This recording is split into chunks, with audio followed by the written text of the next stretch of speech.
आ आ बहुत दर्द हो रहा है। अरे रे रे रे, मेरा पैर टूट गया रे। भैया प्लीज रुक जाओ, मुझसे चला नहीं जा रहा। मुझे मत खींचो प्लीज भैया, मुझे छोड़ दो। चुप हो जा, अब बहुत हो गया। मैं तुझे नहीं छोड़ने वाला हूँ। आज तुझे यहीं रहना होगा। राजकुमार राजकुमारी को एक रहस्यमयी साधु के पास ले जाता है। साधु आंखें बंद करके गूढ़ मंत्रों का जाप करने लगता है। जैसे ही मंत्र पूरा होता है, राजकुमारी अचानक एक बंदर में बदल जाती है। उसी क्षण चारों ओर गहरा सन्नाटा छा जाता है, मानो समय भी थम गया हो।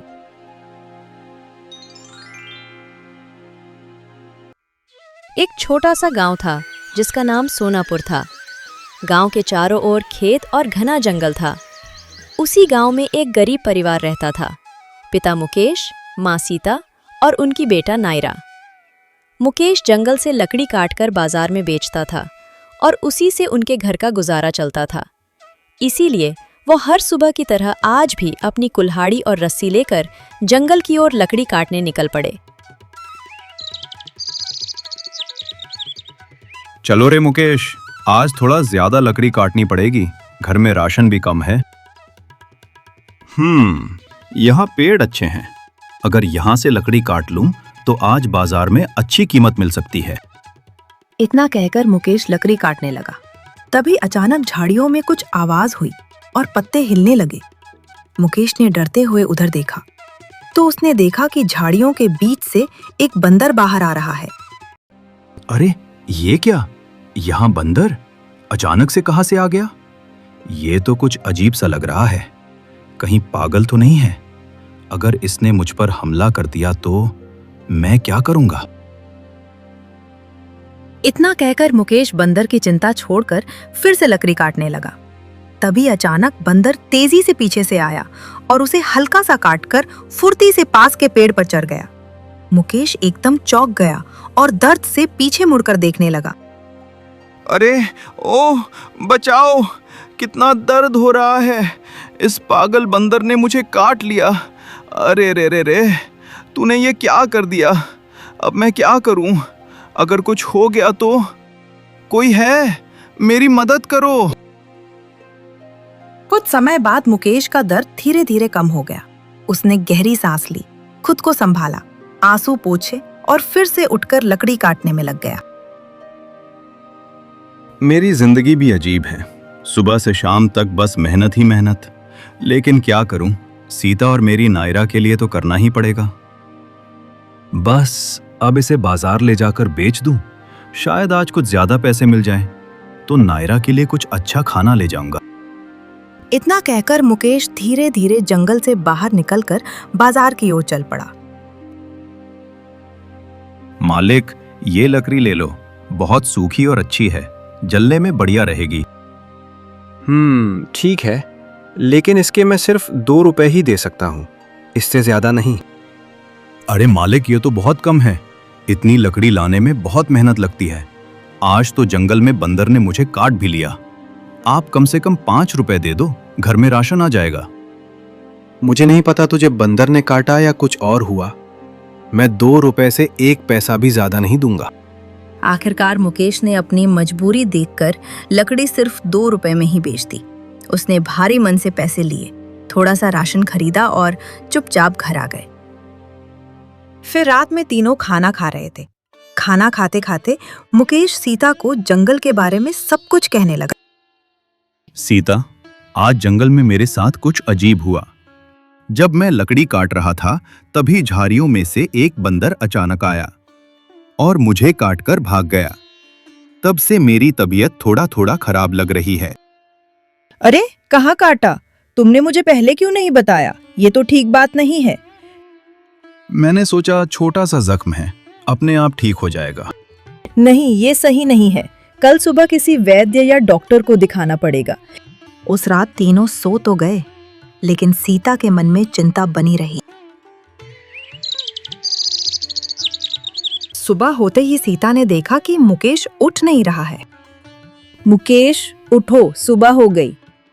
मुकेश, क्या हुआ तुम्हें? उठो उठो मुकेश, देखो मैं हूँ, तुम्हारी सीता है, हमें छोड़कर मत जाओ।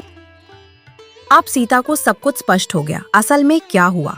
तो सीता फूट फूट कर रोने लगी। मुकेश, ये क्या हो गया? तुम हमें छोड़कर कहाँ चले गए? क्यों चले गए? हमने तुम्हारा क्या बिगाड़ा था?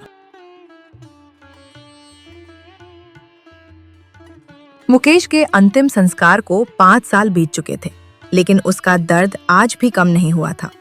नायरा अब थोड़ा बड़ा हो गया था, फिर भी उसे अपने पिता की कमी हर दिन महसूस होती थी। माँ, पिता हमें छोड़कर क्यों चले गए? अब हमारा घर कैसे चलेगा? हमारा ख्याल कौन रखेगा? मैं अभी इतना बड़ा भी नहीं हुआ, अब हम क्या करेंगे? बेटा, इतना मत रो। तुम्हारे पिता बहुत अच्छे इंसान थे। कल सुबह तुम गांव के महाराज के पास जाना, वो जरूर तुम्हें कोई रास्ता बताएंगे। ठीक है माँ, मैं कल सुबह महाराज के पास जरूर जाऊंगा। देखते हैं, शायद वही हमारी कोई मदद करें। शायद हमारी जिंदगी में भी कुछ अच्छा हो। अगले दिन सुबह नायरा जल्दी उठकर गांव के महाराज के पास पहुंचा। वो धीरे धीरे उनके सामने जाकर खड़ा हो गया। क्या हुआ बालक? तुम यहाँ क्यों आए हो? तुम्हें क्या परेशानी है? महाराज, मेरे पिता अब इस दुनिया में नहीं है। उनकी मौत के बाद हमारे घर में कोई सहारा नहीं रहा। हम बहुत मुश्किल में जी रहे हैं, इसलिए मैं आपसे मदद मांगने आया हूँ। महाराज कुछ देर चुप रहे, जैसे सब समझ रहे हो। बेटा, दुख की घड़ी में हिम्मत नहीं हारनी चाहिए। तुम्हारे पिता अच्छे इंसान थे, उनका आशीर्वाद तुम्हारे साथ है। तुम मेहनत करोगे तो एक दिन दुनिया जीत सकते हो। आजकल की छोटी लड़की से तो बहुत बेहतर है तुम लड़का हो। आजकल की लड़की तो इस धरती की बोझ है। ये लो बेटा, इसे रखो और याद रखना, जब भी कोई जरूरत हो मेरे पास आ जाना। मैं हमेशा तुम्हारी मदद करूंगा। महाराज से 100 रुपए मुद्रा लेकर नायरा घर लौटा। कुछ दिनों तक घर में थोड़ा सुकून रहा, लेकिन धीरे धीरे पैसे खत्म हो गए। मजबूरी फिर सामने खड़ी थी। अगली सुबह नायरा ने ठान लिया कि अब उसे खुद कुछ करना होगा। पिता की तरह वो भी जंगल जाएगा। दिल में डर था, लेकिन जिम्मेदारी उससे बड़ी थी। वो कुल्हाड़ी लेकर जंगल की ओर निकल पड़ा। रास्ते भर उसे अपने पिता की बातें याद आती रहीं, उनकी मेहनत, उनका संघर्ष, उनका प्यार। जंगल में पहुंचकर उसने लकड़ी काटनी शुरू की। हर वार के साथ उसके मन में एक ही बात चल रही थी, अब मुझे ही सब संभालना है। तभी अचानक झाड़ियों में हलचल हुई। नायरा ने गुस्से में उधर देखा और उसकी आंखें लाल हो गईं। वही बंदर जिसे वो अपने पिता की मौत का कारण मानता था। उसका गुस्सा फूट पड़ा। वो आगे बढ़ा, आज मैं इसे नहीं छोड़ूंगा। लेकिन तभी कुछ अजीब हुआ। बंदर भागा नहीं, बल्कि शांत होकर उसे देखने लगा। उसकी आंखों में डर नहीं, बल्कि जैसे कोई पछतावा था। नायरा रुक गया। तभी अचानक बंदर बोल उठा, तुम्हें देखकर गुस्सा मत हो, मुझे पता है तुम्हारे पिता की मौत मेरी वजह से हुई। नायरा चौंक गया, उसके हाथ से कुल्हाड़ी लगभग छूट गई। तू बोल कैसे रहा है? बंदर ने धीरे से सिर झुका लिया, क्योंकि मैं कोई साधारण बंदर नहीं हूं। जंगल में सन्नाटा छा गया, हवा भी जैसे रुक गई। नायरा की सांसें तेज हो गईं। फिर तूने मेरे पिता को क्यों काटा? उसकी आवाज गुस्से से कांप रही थी। बंदर की आंखों में आंसू आ गए। मुझे गुस्सा आ गया था, बहुत गुस्सा। किस पर गुस्सा? नायरा चिल्लाया। कुछ पल चुप रहने के बाद बंदर बोला, जिसे तुम अच्छा इंसान समझते हो, वो महाराज। नायरा के पैरों तले जमीन खिसक गई। महाराज? बंदर धीरे धीरे बोला, हाँ, वही महाराज, वो लड़की से नफरत करते हैं। नायरा हैरान था। बंदर ने गहरी सांस ली और अपनी कहानी बताने लगा। मैं उनकी बहन हूं। नायरा स्तब्ध रह गया। जंगल की हवा भारी हो गई। बहुत साल पहले मैं एक छोटी लड़की थी। हम दोनों साथ रहते थे। एक दिन मेरा भाई, यानी वो महाराज, गांव में घूमने निकला। तभी एक छोटी मासूम बच्ची, जिसे कुछ समझ नहीं था, उसने मजाक में कह दिया, ये इतना पतला क्यों है? इसे खाना नहीं मिलता क्या? बस इतना सुनते ही उसे बहुत गुस्सा आ गया। उसने उस मासूम बच्ची को मार दिया। उस दिन के बाद उसके दिल में लड़कियों के लिए नफरत भर गई। बंदर की आवाज कांपने लगी। मैं उसकी बहन थी, मैं भी तब छोटी थी, लेकिन उसने मुझे भी नहीं छोड़ा। नायरा धीरे धीरे पीछे हट गया। उसने मुझे एक साधु के पास जाकर मुझे बंदर बना दिया और इस जंगल में छोड़ दिया। आंसू उसकी आंखों से गिरने लगे। मैं अकेली, गुस्से में, दर्द में इसी जंगल में भटकती रही। कुछ देर सन्नाटा रहा, फिर वो बोली, उसी गुस्से में मैंने तुम्हारे पिता को काट लिया। नायरा का दिल भारी हो गया। उसका गुस्सा अब धीरे धीरे पिघल रहा था। बंदर या वो लड़की जमीन की ओर देखते हुए बोली, मुझे माफ कर दो, मैंने बहुत बड़ी गलती की। नायरा की आंखों में आंसू आ गए। कुछ देर तक दोनों चुप रहे। फिर नायरा ने धीरे से कहा, तुमसे गलती हुई, लेकिन असली गलती उस इंसान की है जिसने तुम्हें ये बनाया।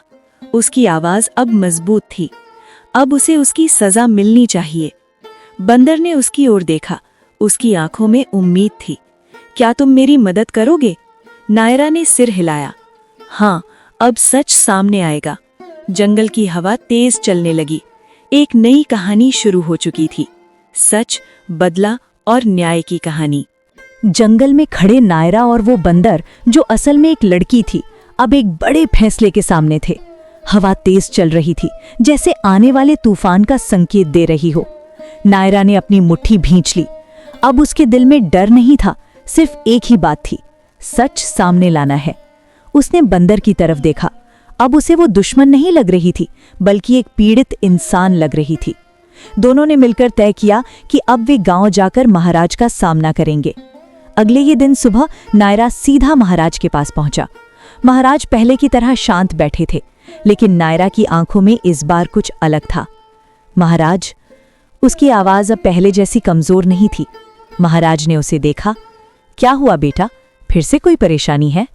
नायरा कुछ पल चुप रहा, फिर बोला, मुझे सच्चाई जाननी है। महाराज थोड़े चौंके। कौन सी सच्चाई? नायरा की आवाज भारी हो गई। आपकी सच्चाई। चारों तरफ सन्नाटा छा गया। महाराज की आंखों में हल्की बेचैनी दिखी। नायरा आगे बोला, आप सच बताइए, क्या आपने अपनी ही बहन को बंदर बना दिया? ये सुनते ही महाराज का चेहरा बदल गया। कुछ पल के लिए वो चुप हो गए, फिर अचानक उनकी आवाज बदल गई। अब वो पहले जैसे शांत नहीं थे।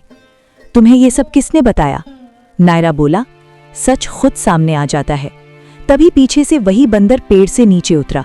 महाराज उसे देखकर सन्न रह गए। तुम? उनकी आवाज कांप गई। बंदर धीरे धीरे आगे आया। अब उसकी आंखों में डर नहीं था, बल्कि दर्द और गुस्सा दोनों थे।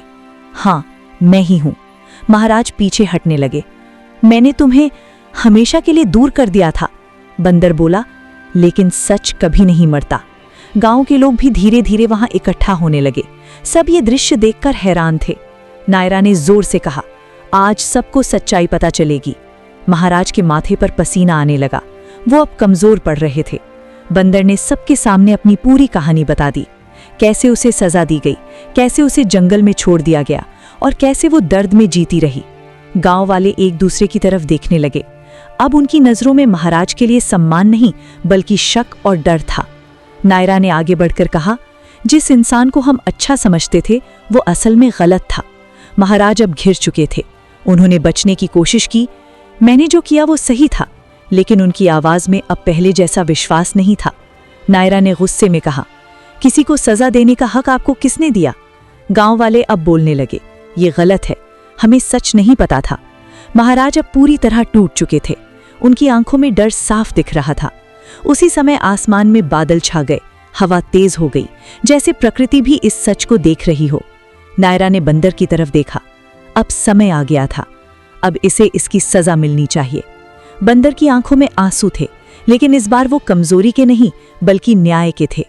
कहानी अब अपने सबसे बड़े मोड़ पर थी। अगले पल क्या होगा?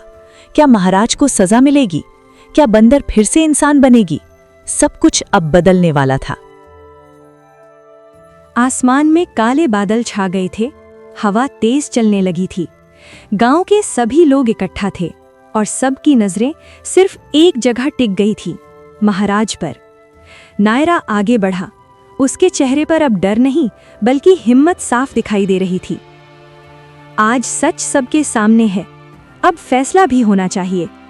गांव वाले आपस में बातें करने लगे। अब कोई भी महाराज का साथ देने के लिए तैयार नहीं था। महाराज की हालत खराब हो चुकी थी, उनकी आवाज कांप रही थी। मैंने जो किया गुस्से में किया, मुझसे गलती हो गई।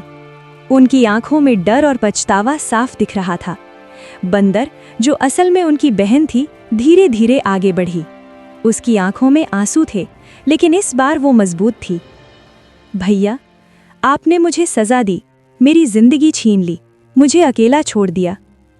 कुछ पल के लिए सब शांत हो गए। फिर उसने गहरी सांस ली। लेकिन मैं बदला नहीं चाहती, मैं सिर्फ न्याय चाहती हूँ। नायरा ने उसकी ओर देखा।